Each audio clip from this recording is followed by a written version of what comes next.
What's one thing you would change about school? Oh, I know. Oh, yeah. Oh, yeah. I feel like med school is just absurd. Now my school, I think, is like 60 plus K a year. Yeah. Which is just incredible. Especially, it's in a nice area of Long Island. You can get something cheap there.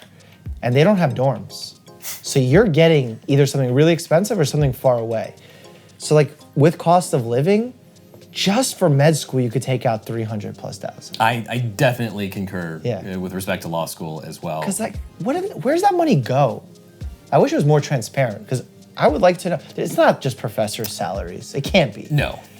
Like it can't be. It has to be some. I know like in med school it's weird because you have to buy, this is crazy, you have to buy med student positions. What? So there's limited spots in hospitals for med students to rotate and learn. So what do? They charge schools, and it's almost like a bidding system, who can charge for the nicest spots. Wow. And whenever a fancy new expensive school opens, they can get the most favorable spots.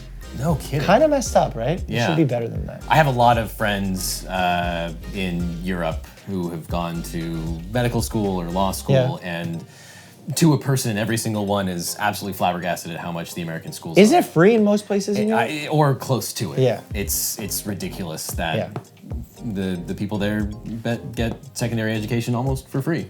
It's not worth making more money as a doctor and getting buried in debt before you start. I would rather make less money as a doctor and not be buried in debt. Because that debt in the beginning, like you just start off so behind. And for some, it compromises their ethics. For some, it forces them to give less attention to patient care because they just have to dig themselves out of this hole. It really is a big deciding factor. Even what specialties people choose. Because if you want to pay off those loans, you're going to go to the highest paying specialty. So psychiatry, pediatrics, family medicine, we suffer. Yeah. So I completely agree that law school is also exorbitantly expensive, and I would love to see the price reduced. That being said, I'm thinking about practical learning. I think law school is too theoretical, and I was lucky that I took a lot of classes that I used in practice. So I took classes on depositions. I took classes on writing appellate briefs, writing motions, and participated in mock trial. That I have used in my practice every single day of my life. And I think more people should be exposed to really hands-on practical learning. That's probably the biggest difference between med school and law school. We have so much practical learning, like simulated patients. We even have patients that come in for simulated prostate and gynecological exams. So there's a lot of practical learning. Wow. I feel like that's the biggest difference thus far. You know, if they add that, it'll finally be as hard as med school.